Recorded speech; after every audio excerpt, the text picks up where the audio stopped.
بسم الله الرحمن الرحيم، والصلاة والسلام على أشرف المرسلين سيدنا ونبينا محمد صلى الله عليه وسلم.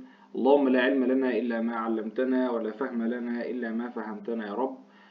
طلاب الصف الثاني الثانوي الشعبة العلمية. يلا يا شباب كده، تعالوا ناخد الدرس الأول في الوحدة اللي بعد الاستاتيكا اللي هي فرع الهندسة. درس سهل جدا، أغلبه بيجي نظري في الامتحان، يعني ممكن يجي لك سؤال نظري واحد عليه بس. ممكن يجي لك رسمة ويديك شوية أسئلة عليها، بس هو أغلبه سؤال نظري واحد بيجي في الامتحان لسؤالين نظري عادة، يعني بنسبة 90% يعني. فتعالى يلا ألمي لك الدنيا بتاع الدرس ده كله بحيث ما تشيلش همه وتفضل الدروس اللي بعدها. يلا بسم الله توكلنا على الله. يلا تعالى في الأول كده نعرف بعض المفاهيم اللي هتفيدك وانت بتدرس فرع الهندسة. ايه هي بقى بعض المفاهيم؟ تعالى كده. زي مثلا عندك تعريف المستقيم اللي حضرتك خدته في اعدادي، يقول لك مجموعة غير منتهية من النقط، مجموعة غير منتهية من النقط، وتحدد إذا علم عليه نقطتين. يعني حضرتك لو عندك نقطتين شبه دولت تقدر تمرر بهم كم مستقيم؟ هو مستقيم واحد بس. لو عندك نقطتين اقدر ارسم مستقيم، لو عندك نقطتين اقدر ارسم مستقيم. طب لو عندي وليكن نقطة واحدة مثلا، أقدر أرسم كم مستقيم؟ ده أنا أقدر أرسم عدد لا نهائي. بص كده، أدي أول واحد، ها، وأدي التاني مر بالمستقيم، ها، وأدي التالت مر برضه بالمستقيم، وأدي الرابع. ده عدد لا نهائي بقى، أقعد كمل من هنا للصبح. يبقى المستقيم بيتحدد لو عندك نقطتين، لو عندك نقطتين تعرف ترسم مستقيم واحد. طب لو نقطة واحدة زي دي يا أستاذ، أقدر أرسم عدد لا نهائي من النقاط. يبقى ده أول سؤال، هو بيقول لك إيه؟ ها، يمكن أن يعني إن إحنا نرسم مستقيم لو عندك كم نقطة؟ لو عندي نقطتين عليه. طب لو عندك نقطة واحدة بس تقدر ترسم كم مستقيم؟ أقدر أرسم عدد لا نهائي من المستقيمات. يبقى لو نقطتين أقدر أرسم مستقيم واحد، نقطة واحدة أقدر أرسم عدد لا نهائي من المستقيمات. الكلمة اللي بعدها المهمة اللي احنا أصلا أنت ممكن أول سنة تسمعها، كلمة المستوى. إيه هو كلمة المستوى ده؟ حضرتك قاعد في الأوضة دلوقتي، الأرض اللي أنت واقف عليها ديت اسمها المستوى، السقف اسمه المستوى، السبورة اللي الأستاذ بيشرح عليها اسمها المستوى، الحيطة اسمها المستوى. طب إيه هو تعريف المستوى؟ هو سطح ممتد من جميع الجهات بلا حدود، وبنمثله بأي شكل هندسي. مش فاهم؟ تخيل إن السبورة اللي الأستاذ بيشرح عليها ممتدة من جميع الجهات بلا حدود، أنت ولا عارف بدايتها ولا عارف نهايتها. طب احنا بنرسمها ازاي؟ ما انا باخد بقى حتة منها اتعامل معاها، باخد حتة منها. خد حتة منها مثلا على شكل مثلث، حتة منها على شكل رباعي، على أي حاجة مش هتفرق. يبقى المستوى عشان تعرفه، أول ما أقول لك المستوى يعني أي شكل هندسي. المستوى يعني أي شكل هندسي، ممكن يكون بقى مثلث، ممكن يكون مثلا مربع، ممكن يكون متوازي أضلاع، وهكذا. المستوى اعرف إن هو أي شكل هندسي، تمام كده؟ يعني مثلا أي شكل هندسي أنا رسمته أهو. طب المستوى بنسميه بنسميه باي رمز، وليكن كبير كده، وليكن اسمه س. يبقى ده اسمه المستوى ايه؟ المستوى س. يبقى المستوى، اما اقول لك يعني ايه مستوى تقول لي اي شكل هندسي اسمه مستوى. طب ايه هو الفراغ؟ الفراغ ده العالم اللي احنا عايشين فيه، اللي بيحتوي على جميع الاشكال والمستويات والمجسمات. انا يهمني من هنا حاجتين من الصفحة دي، لو عندك نقطتين اقدر ارسم مستقيم، لو عندك نقطة واحدة اقدر ارسم عدد لا نهائي من المستقيمات. يعني ايه مستوى؟ يعني شكل هندسي يا استاذ، يعني شكل هندسي. يلا تعال نشوف اللي بعدها. بيقول لك ايه بقى في اللي بعدها؟ شروط تعيين المستوى في الفراغ. يعني عشان نعين المستوى لازم يتحقق كام شرط؟ عشان اقول ان ده مستوى او نعين مستوى لازم يتحقق كام شرط؟ الشكل الرباعي اللي انا رسمه ده هو اسمه مستوى، وده هنا برضه اسمه مستوى، وهنا برضه اسمه مستوى، وهنا برضه اسمه ايه؟ مستوى. ما انا قلت لك المستوى يعني ايه؟ اي شكل هندسي، ماشي؟ يعني اللي بالازرق ده مستوى، وهنشوف بقى ان شاء الله. بيقول لك شروط تعيين مستوى، لازم 3 نقاط ليست على استقامة واحدة عشان تعين المستوى. يعني 3 نقط اهو مش على استقامة واحدة. ممكن ترسم أي شكل هندسي منهم؟ أي شكل هندسي. والله يا زول أقرب حاجة أنا ممكن أرسم المثلث، والمثلث ده يعني مستوى. يبقى أول حاجة 3 نقاط ليست على استقامة واحدة، أقدر أرسم منهم مثلث. طيب بيقول لك مستقيم ونقطة مش عليه، يعني نقطة لا تنتمي إليه. مستقيم اهوت ونقطة مش عليه. طب ما أنت ال3 نقط دولت ممكن يابا ترسم منهم مستوى. يعني ممكن ارسم منهم مثلث، ما هو المستوى يعني اي شكل هندسي. طيب يبقى ده برضو مستقيم ونقطة لا تنتمي إليه. مستقيمان متقاطعان، كل مستقيم عليه نقطتين. طب أنت من الأربع نقاط دول تقدر ترسم لي أي شكل هندسي؟ والله أهو شكل رباعي أهو. يبقى ده برضو ممكن نعين مستوى. مستقيمان متوازيان وغير منطبقان، يعني مش نايمين على بعض، كل واحد بعيد عن التاني. طب كل مستقيم عليه نقطتين، ممكن ترسم أي شكل هندسي بينهم؟ ممكن أرسم لك كده أهو شكل رباعي. أدي الشكل الرباعي. وده هو برضو اسمه ايه؟ مستوى. يبقى عشان نعين مستوى محتاجين 4 شروط. 3 نقاط ليست على استقامه واحده، هنا مستقيم ونقطه لا تنتمي اليه، ما هنا برضو 3 نقاط ليست على استقامه واحده. مستقيمان متقاطعان، كل مستقيم عليه نقطتين واقدر ارسم اي شكل هندسي. مستقيمان متوازيان وغير منطبقان. تمام كده؟ تمام. انا هفهمك الدنيا دي بعدين بشويه اسئله اخطر لذيذه كده، ما تقلقش. هات اللي بعدها. صلى على رسول الله بقى كده، وركز لي بقى من اول دلوقتي. اسئله الامتحانات اهي بقى. تعالى نجيب اللون ده. بيقول لك عدد المستقيمات التي تمر بنقطة معلومة. انا مش عايزك تحفظ بالله عليك. عدد المستقيمات المستقيمات انا عامل لك اهو المستقيمات بلون والمستويات بلون. طب لو عندك نقطة تقدر ترسم كم مستقيم؟ تعالى كده، عندي نقطة يا استاذ. ادي اول مستقيم، وده تاني مستقيم، ما تحفظش افهم. وده تالت مستقيم. ايه ده عدد لا نهائي. ايوه، ما انا قايلها لك في الاول. يبقى لو عندك مستقيمات، عدد المستقيمات التي تمر بنقطة هو عدد لا نهائي. طب اللي بعدها، عدد المستقيمات التي تمر بنقطتين معلومتين. بص يا باشا، عندك نقطتين اتنين اهم، ممكن ترسم بينهم كم مستقيم؟ والله هو واحد بس يمر بيهم. هو واحد. محدش يقول لي ممكن ارسم واحد كده، ما هو مش هيمر بديت. يبقى عدد المستقيمات التي تمر بنقطتين معلومتين هو مستقيم واحد بس. طب رقم 3، عدد المستقيمات التي تمر ب3 نقاط على استقامة واحدة. اوعى تحفظ، حط لي 3 نقاط على استقامة واحدة اهو. تعالى كده يلا 3 نقط جنب بعض على استقامة واحدة. بيقول لك كم مستقيم تقدر ترسمه يمر بالتلاتة؟ والله هو ما فيش الا واحد بس. هترسم فين تاني؟ لو رسمت ده كده فمش هيلمس دي ولا يلمس دي، لو رسمت ده كده فمش هيلمس ده ولا يلمس دي. يبقى لو عندك 3 نقاط ليست على استقامة واحدة، يبقى كم مستقيم؟ هو مستقيم واحد بس. يبقى اللي بعدها، عدد المستقيمات التي تمر ب3 نقاط ليست على استقامة واحدة. ادي 3 نقاط اهو ليست على استقامة واحدة. لو قدرت ترسم مستقيم يمر بالتلاتة يبقى انت مية مية.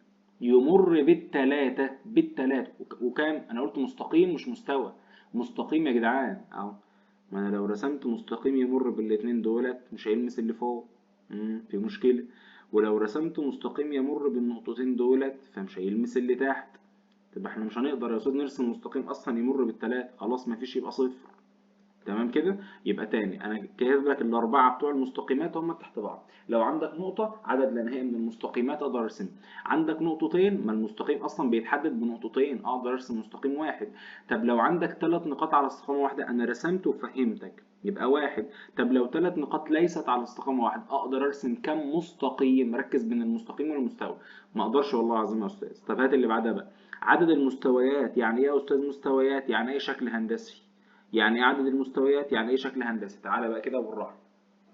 عدد المستويات التي تمر بنقطة معلومة. عندك نقطة تقدر ترسم كم مستوى بيمر به. يعني ايه يا استاذ مستوى؟ انا مش فاهمك. يعني ايه شكل هندسي يا جدع؟ يعني مثلث، اي حاجة. والله انا ممكن ارسم مثلث اهو ومر بالنقطة اهو، ما المثلث يعني مستوى. وممكن ارسم مثلث اهو ولمس النقطة اهو، يلمسه في نقطة. وممكن ارسم لك مثلث اهو ولمس النقطة، ومثلث اهو ولمس النقطة، ومثلث كبير اهو ولمس النقطة. يبقى كام يا باشا؟ يبقى عدد لا نهائي من المستويات. عدد لا، تعال نكتبها عدل بقى كده. عدد لا نهائي من المستويات اهو، عدد لا نهائي. هات اللي بعدها. عدد المستويات التي تمر بنقطتين معلومتين. ارسم لي نقطتين اهمت وتقدر ترسم بينهم كم مستوى. يعني كام؟ يعني نفترض ان هو مثلث، تقدر ترسم كم مثلث يمر بين نقطتين. ادي اول مثلث اهو مر بنقطتين. تاني مر بنقطتين، ما تقوليش هو الراس التانية دي فين، انا قلت لك نقطتين ماشي، او تاني المثلث مر بنقطتين. طب ما انا ممكن ارسم لك مثلث اهو تاني مر بنقطتين، مثلث اهو تالت مر بنقطتين، يبقى كام هنا برضو؟ يبقى عدد لا نهائي من المستويات. هات اللي بعدها. عدد المستويات التي تمر بثلاث نقاط على استقامة واحدة. على استقامة واحدة، طب تعال ادي 3 نقط اهو على استقامة واحدة. تقدر ترسم كام مستوى؟ يعني يا عم يعني كام مثلث مثلا يعني بيني وبينك كده. اهو ادي اول مثلث مر بالتلاتة، وادي تاني مثلث مر بالتلاتة اهو برضه، وادي تالت مثلث مر بالتلاتة اهو برضه، وادي رابع مثلث مر بالتلاتة اهو برضه عدد لا نهائي. اه والله العظيم برضه عدد لا نهائي، عدد لا نهائي. رقم 8 بيقول لك عدد المستويات التي تمر بثلاث نقاط ليست على استقامة واحدة. ليست على استقامة واحدة، يعني تقدر ترسم كم مستوى يمر بثلاث نقاط ليست على استقامة واحدة. حطوا 3 نقاط ليست على استقامة واحدة اهو، 3 نقط اهمت ليست على استقامة واحدة. تقدر ترسم كام مستوى يمر بالتلاتة؟ والله ده هو واحد بس اهو. هترسم ايه تاني؟ عايز ترسم من الاتنين دولت فمش هيمر بدي. يبقى كم مستوى يمر بثلاث نقاط ليست على استقامة واحدة؟ هو واحد بس والله. فبالله عليك فرق. شايف 7 و8 فرق بينهم. عدد المستويات التي تمر بثلاث نقاط على استقامة واحدة عدد لا نهائي، ليست على استقامة واحدة يبقى الإجابة واحد. عدد المستويات التي تمر بثلاث نقاط على استقامة واحدة عدد لا نهائي، على استقامة واحدة عدد لا نهائي، ليست على استقامة واحدة واحد، ليست على استقامة واحدة واحد. يبقى أنا فرقت لك بين المستقيمات وبين المستويات. شطارتك بقى في الامتحان بيجي لك الأسئلة دي اختياري، شطارتك بقى إيه؟ تقعد تذاكرهم كويس وتفهم. تمام. تعالى كده لو جاب رسمة مثلا ممكن نجاوب عليها ازاي. تعالى كده، يعني مثلا يقول لك مديك شكل اهو، ده هرم رباعي هناخده الدرس اللي جاي ما تقلقش. بيقول لك انا عايزك تقول لي 4 مستقيمات بتمر بالنقطة ألف. ألف اهي، هات لي أي 4 مستقيمات مرت بألف. أي 4 مستقيمات بتمر بالنقطة ألف ده. طب تعالى كده، كام مثلا؟ أول نقطة مثلا ممكن نقول الألف ب، صح كده؟ ما هو ألف ب مر بألف، أول واحدة مثلا ألف ب أهو. إيه تاني بيمر بألف؟ ممكن نقول ألف ميم أهو، ما هو ألف ميم مر بألف برضه أهو، ألف ميم. ممكن تقول إيه تاني مر بألف؟ مر بألف ممكن حد يقول لي من الألف للدال، براحتك يا عم، إيه المشكلة ما توصل؟ أدي ألف دال. ممكن تقول لي منين لمنين تاني؟ ممكن واحد يقول لي طب ما أنا ممكن أوصل من ألف لجيم وبيمر بألف أهو برضه، يعني كلهم فيهم ألف. يبقى كم مستقيم مر بألف؟ والله عندنا ألف ب وألف ميم وألف دال وألف جيم. تمام كده؟ طيب بيقول لك في اللي بعدها كام مستقيم. تعال نمسح ده بقى كده. فين؟ تعال ما نجيب اللون. بيقول لك عايز 3 مستويات. مستويات يعني بيني وبينك اكني بقول لك مثلثات، ما هو المستوى يعني اي شكل هندسي يعني. 3 مستويات يعني مثلثات، ماشي خلاص فهمتك، بتمر بألف. هات لي 3 مثلثات بتمر بألف. والله اول مثلث اهو، بص كده اسمه ايه؟ اهم حاجه يمر بألف، يكون في حرف اسمه ألف. ميم ألف ب اهو، ده اول مستوى. طيب تاني مستوى ممكن تقوله لي بعد اذنك؟ ممكن واحد يقول لي مثلا ألف باء جيم دال. انت مش قلت لي يا استاذ مثلث؟ يا ابني ما هو مثلث بقى او شكل رباعي او اي حاجه، ما انا فهمتك في الاول ها. او اي شكل رباعي، الف باء جيم دال اهو، مر بالف اهو. يبقى الف باء جيم دال. ممكن تقول لي واحد تاني، ممكن اقول لك الف ميم دال، المثلث الكبير ده اهو. الف ميم دال، الف ميم دال او الف دال ميم، مش هتفرق اهو. ألف ميم دال أو ألف دال ميم. طبعا ديت متوصلة هنا كده، التنقيط ده أهو، المثلث الكبير أهو اسمه ألف ميم دال.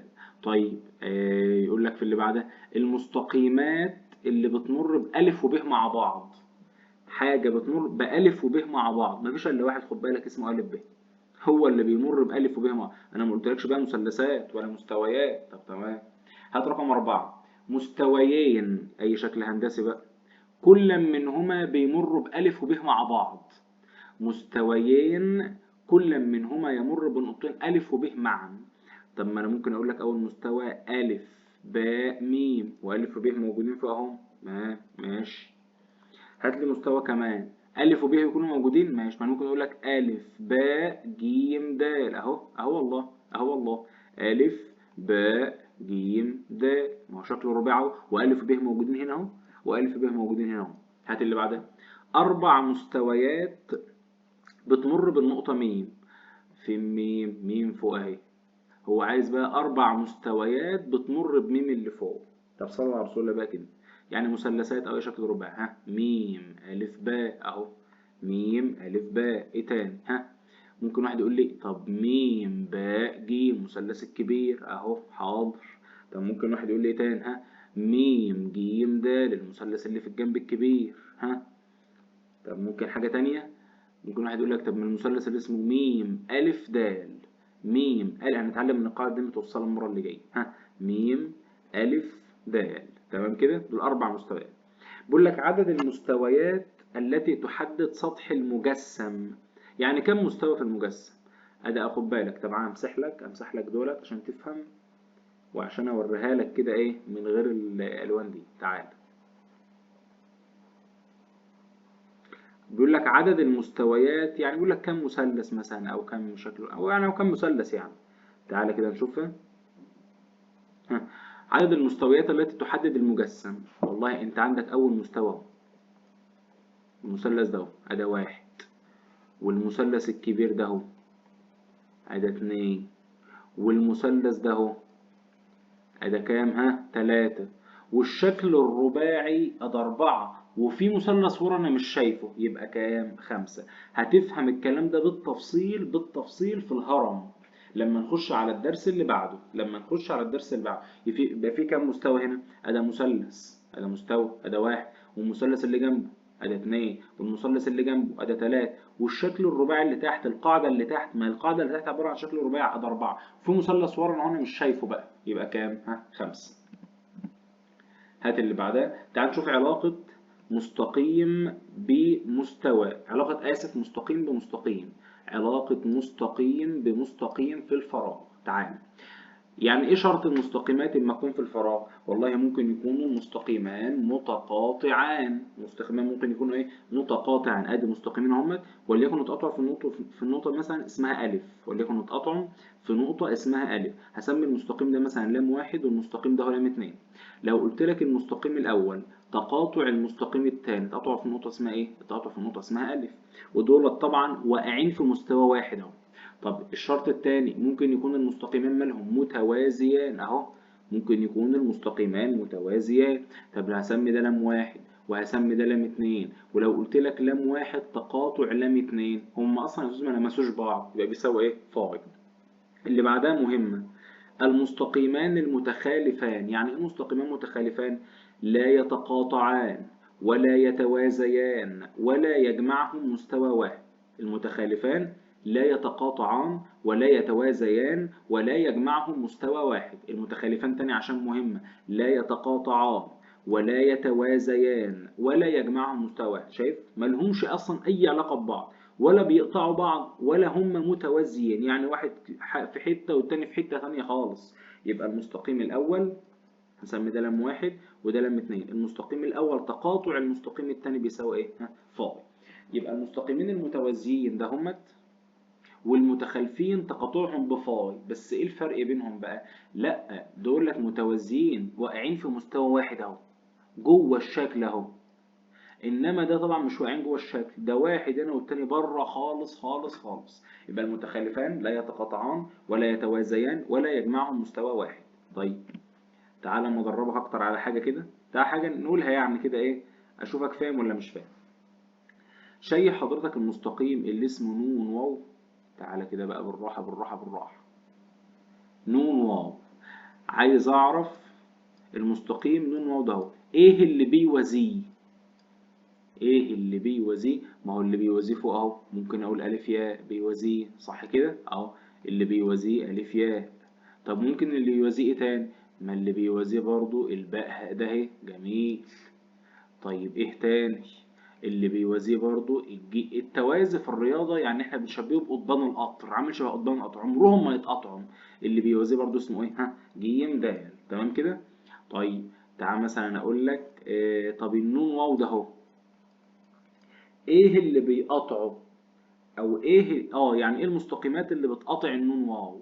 يعني اللي بتلمس نون واو بتقطعها في نقطة. تعال امسح لك دولت عشان نشتغل المسألة من غير. احنا قلنا نون واو، نون واو اهو تاني. ايه اللي بيقطعه؟ تعالى كده واحدة واحدة نشوف ايه اللي بيقطعه. والله ممكن اقول لك جيم نون اهو، قطعه في نون اهو. ها اللي بيقطعه ممكن اقول جيم نون اهو يقطع. ايه تاني اللي بيقطعه؟ ممكن اقول لك دال واو، قطعه في واو اهو. طب في حاجة تاني بتقطعه؟ ممكن اقول لك ايه تاني؟ الف نون اهو قطع. طب ممكن اقول لك ياء واو برضو قطع. ما تقوليش ياء هاء عشان ده ورا، ده ورا ما بيقطعوش اصلا.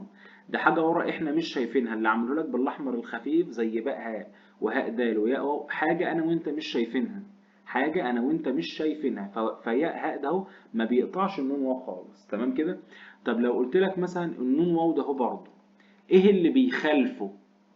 والله يا أستاذ انت قلت لنا في البتاع اللي قبلها ان المتخالفان لا يتوازيان ولا يتقاطعان ولا يجمعان مستوى. شوف لي اي واحد مالوش علاقه اصلا بنون واو، ولا بيوازيه ولا بيقطع. هي النون واو اهي صح. طب ما انا ممكن اقول لك الف باء ولا ليها اي قطعتها فين دي؟ دي في ناحيه ودي في ناحيه. الف باء بيخالف النون واو، بيخالفه. طيب ممكن نقول ايه تاني؟ ممكن نقول خد بالك، شايف النون واو ده اهو، انا ممكن اقول لك ياء هاء ما بيقطعوش، والله ما بيقطعوا الياء هاء ده. طب ممكن تقول لي ايه تاني؟ انا ممكن اقول لك هاء دال ولا ليه اي علاقه بيه اصلا، ولا قطعه ولا بيوازيه. الهاء ايه؟ الهاء ده. ده مثال كده ايه للفهم كده، بس بنحاول نشوف احنا فاهمين ايه. طيب تعال هات اللي بعده. تعال نفهم شويه حاجات تاني برضه. بيقول لك ايه هنا بقى؟ بيقول لك العلاقه بين مستويين. يعني ايه يا استاذ مستوى تاني؟ فهمني. اي شكل هندسي يا عم بقى، رباعي مثلث اي حاجه. يعني اوضاع المستويين ايه؟ ما ممكن المستوى افهم، ما تحفظش، اوعى تحفظ الكلام ده ابدا، اوعى.